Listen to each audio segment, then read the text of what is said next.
E hoje nós vamos estudar o capítulo de João. Vamos para a Bíblia em João, capítulo 14, versículo 10. João, capítulo 14, versículo 10. Ok? Tá bom? João 14, 10. Vamos lá? Vamos lá. Não crês tu que eu estou no Pai e que o Pai está em mim?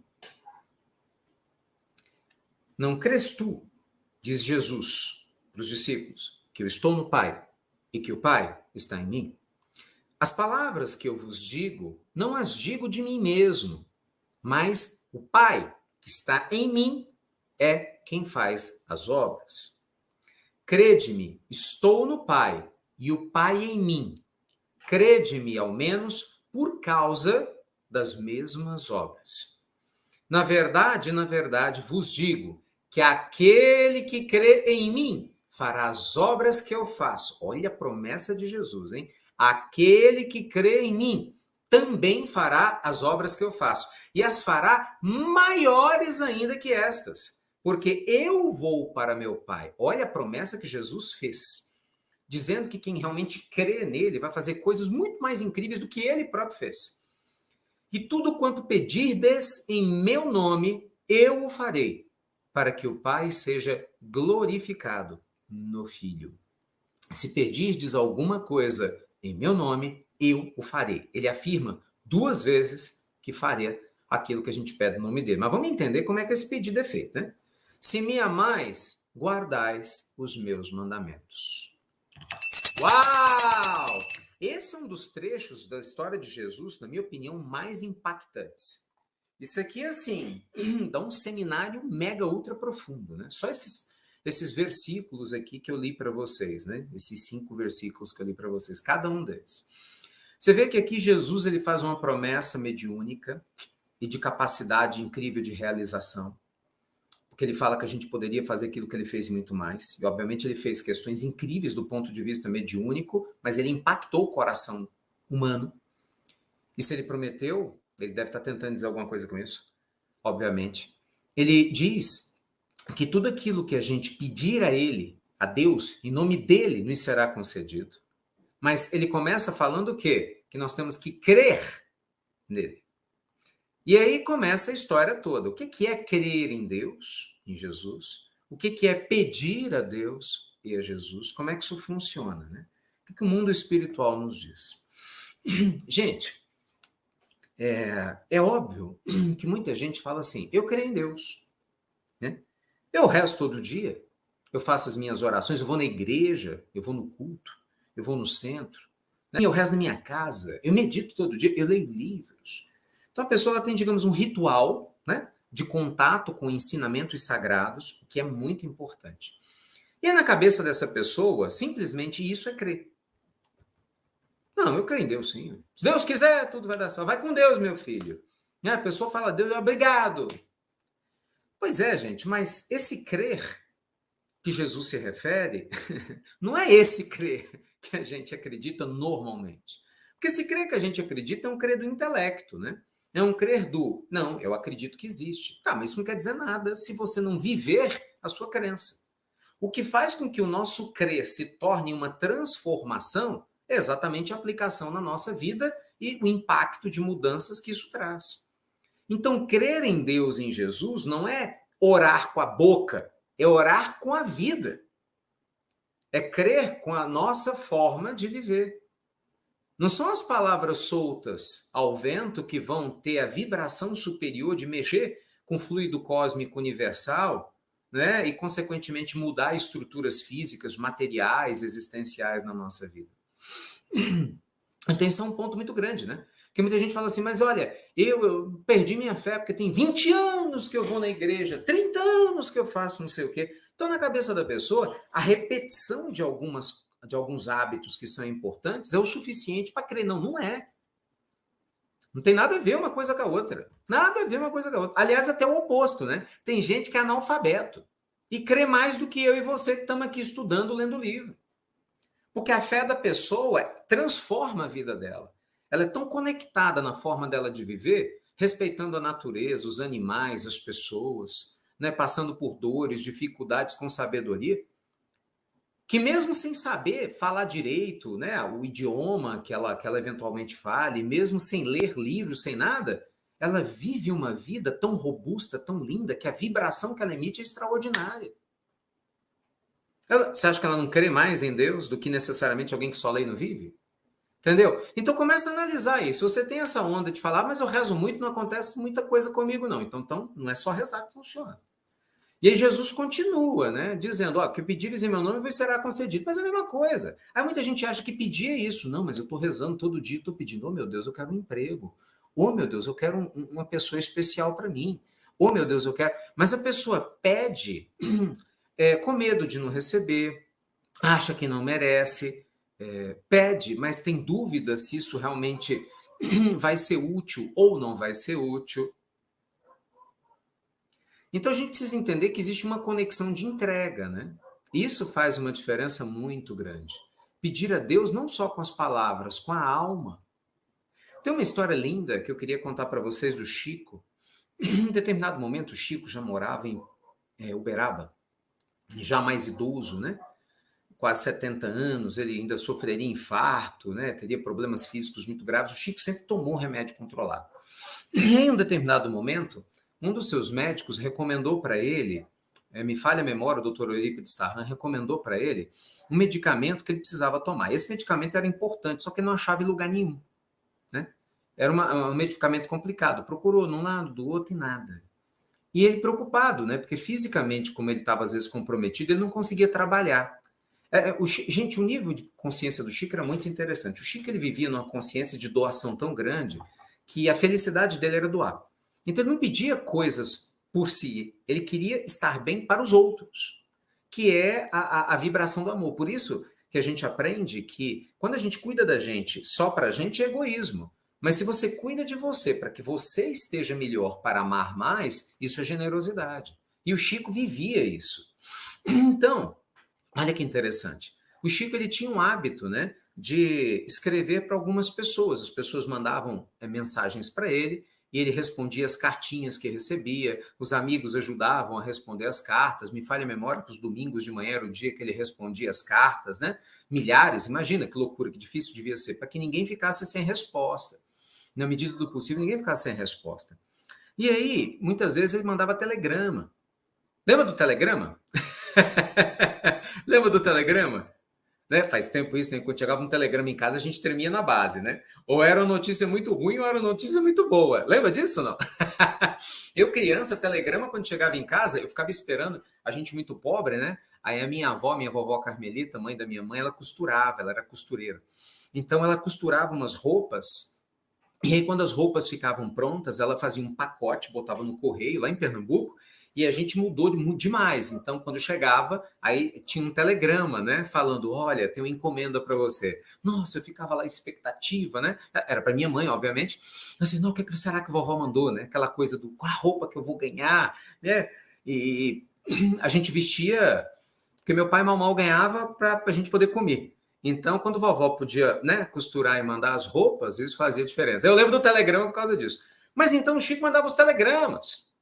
O Chico mandava os telegramas. E aí ele teve uma ideia. Ele falou, peraí, eu vou mandar um telegrama para Jesus. Eu estou falando com Jesus, eu vou mandar um telegrama para Jesus. E ele começou a rezar, conversando com Jesus. Você olha, Senhor, eu estou precisando tanto desse remédio aqui, o médico disse, eu estou procurando e não acho. Eu não sei se é possível. Tem como o Senhor me enviar esse remédio? E aí o Chico orou com tanta fé, e ele sim tinha fé, não pelas palavras bonitas, mas pela vida que ele professava. É diferente, né? A vibração é outra. A vibe é outra. E aí passam uns dias e chega um pacote, olha que interessante, sem remetente, do Rio Grande do Sul, na casa do Chico, com o remédio. E o Chico ficou encantado com aquilo. Veja, Chico, que estava acostumado com tantas coisas fora do padrão, ficou encantado em receber o remédio que ele já tinha procurado de todas as formas e não tinha achado, depois de mandar um telegrama para Jesus, né? E recebe o remédio. Mas ele começa a ficar preocupado. Muito interessante, né? Ele começa a ficar preocupado. Porque ele queria saber quem que era a pessoa para agradecer. Nisso, Emmanuel aparece para ele. Ele fala assim, Chico, o que aconteceu, Chico? Eu falo assim, olha, o senhor se lembra daquele remédio? Eu estava precisando muito que o doutor me passou. Eu mandei um telegrama para Jesus. E o senhor acredita que eu recebi o remédio? Mas mostrou a caixinha. Mas tá vendo essa caixinha? Não tem remetente. Eu queria agradecer, mas não sei quem eu agradeço. Aí Emmanuel chega para ele e falou assim, Chico, quem foi que você pediu o remédio? Jesus. Então, agradeça a ele. Agradeça a ele. Ele te ouviu. Olha que lição profunda, né? Quando a gente vai, sei lá, sabe, transcendendo a nossa velha forma de viver, a gente vai aprendendo a fazer coisas incríveis. E às vezes você olha porque eu estou te contando e fala, mas isso era o Chico, eu não sou o Chico. Não, gente, não tem nada disso não. Deus ama todos em igualdade de condições. Eu tenho certeza absoluta que você deve ter alguma história para contar. Absoluta. Eu tenho certeza absoluta que você deve ter alguma história de alguma oração que você fez, um pedido que você fez numa época da vida para você ou para outras pessoas e você recebeu. É porque a gente esquece, né? A gente tem o hábito de lembrar das dificuldades. A gente tem o hábito de lembrar daquilo que a gente não recebeu, porque por vezes não era bom para a gente receber. Mas a gente se esquece de quanta coisa a gente recebe, não é? Na oração, no dia a dia. Agora é lógico, né? Tudo isso, assim, é potencializado quando há uma entrega da alma, você concorda? Na nossa forma de viver. Então imagina o seguinte, imagina uma pessoa que ela passa a vida dela toda desconectada. E ela só vai rezar ou só vai conversar com Deus pedindo para ela, por um familiar, por alguma coisa, tipo assim, já fiz de tudo.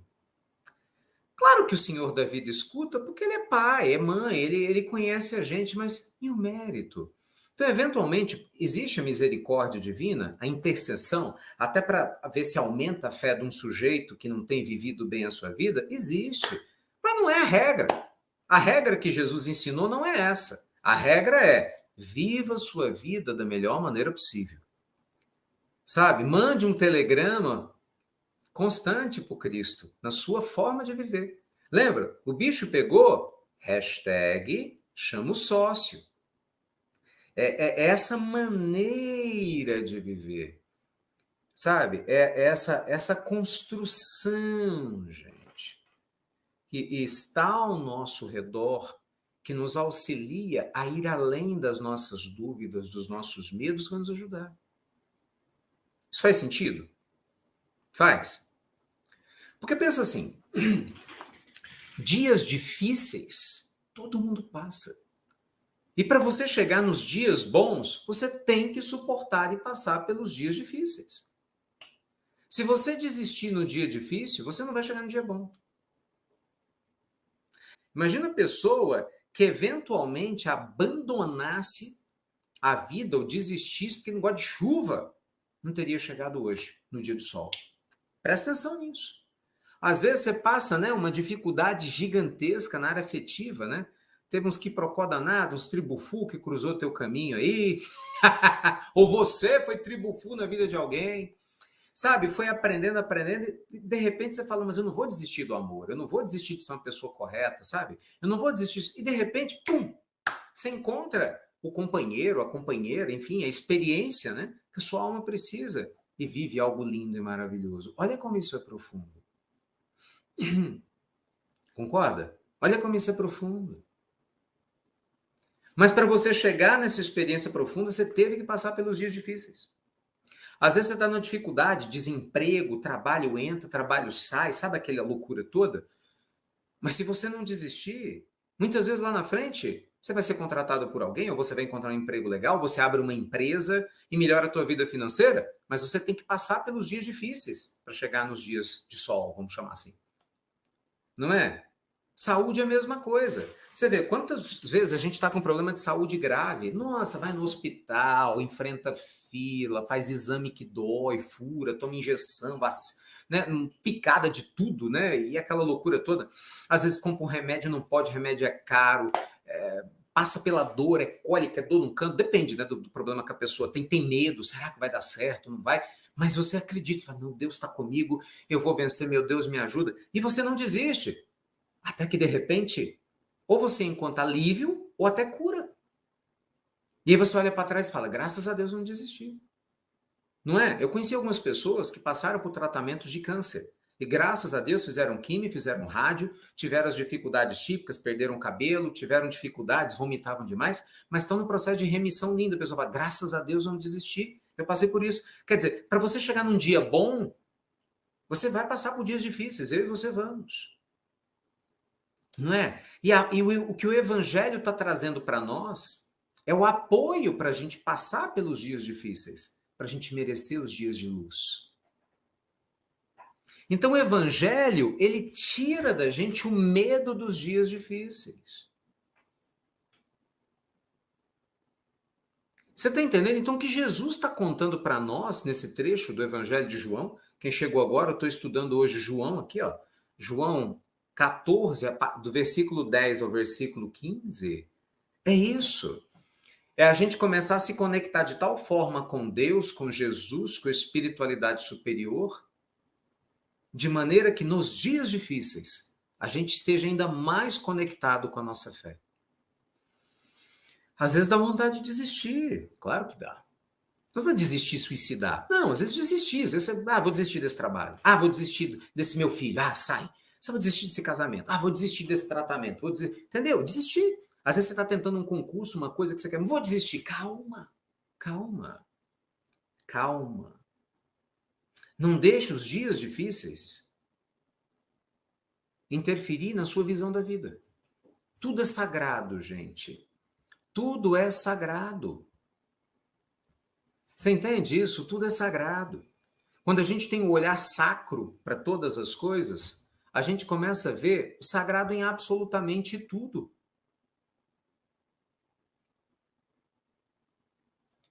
E isso que vai fazer uma diferença gigante na nossa existência. E às vezes a gente acaba esquecendo de perceber isso, né? Cuidado, para você não focar demais na sua dor e esquecer de ver a sua luz. Manda um telegrama para Jesus. Hashtag chama o sócio. Eita, meus amigos, esse evangelho.